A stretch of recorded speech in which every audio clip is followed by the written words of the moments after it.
How you doing? This is Andrew Dice Clay. You're watching Fox and Friends. All right, coming up here on the show, think you sit in the waiting room at the doctor's office forever now? Well, just wait till Obamacare rolls out. The time it takes to see your doctor is about to get even longer. We're going to tell you why.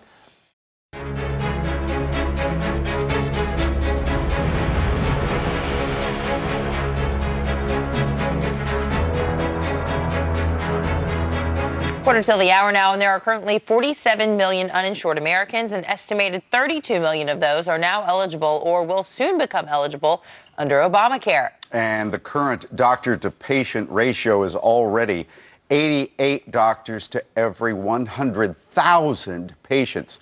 So who will take care of all these new patients? Here to tell us is ER nurse practitioner and founder of midlevalu.com, Erin Tolbert. Good morning to you. Hi, Anna. Thanks for having me. So what's the problem? I mean, what are you starting to notice with already only 88 to 100,000? Was that right? 88 primary care physicians. That just doesn't even, it almost doesn't even register. Right. Well, what we're seeing is that doctors, half of primary care doctors right now are over the age of 50. They're seeing fewer patients than they were 4 years ago.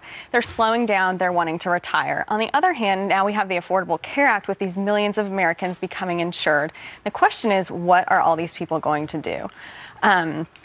And right now, medical students aren't stepping up to fill this gap. Only 11% of medical students are studying primary care in school, right. And so we don't have anybody to take their place. So what's that going to do to the level of care that we receive? Well, I think it's going to be harder to get an appointment with your doctor.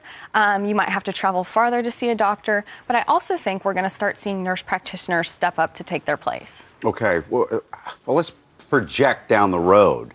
Let's say like 2025. What's the future look like?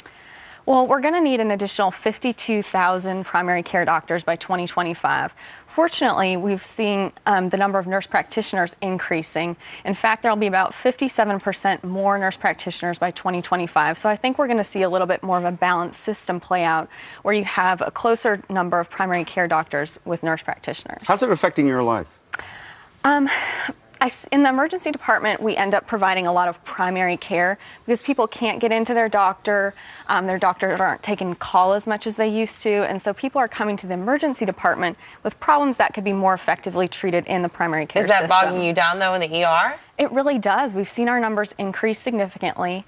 And also, it's just not the place to provide effective primary care. We don't have time to talk about things like diet and exercise. We're really good at treating the problem you have today, but we just can't provide that health coaching that so many Americans need. Mm-hmm. And lifestyle changes that people need to make in their lives. Exactly. Hey, thanks, Erin, for coming in. Thank you so much for having me. Why don't you hang around? Because we have some music. You like country music? I do. I do. I bet you do. I can hear it in your voice. Scallops yes, and all that. You're from yes. Nashville, Tennessee, so stick around.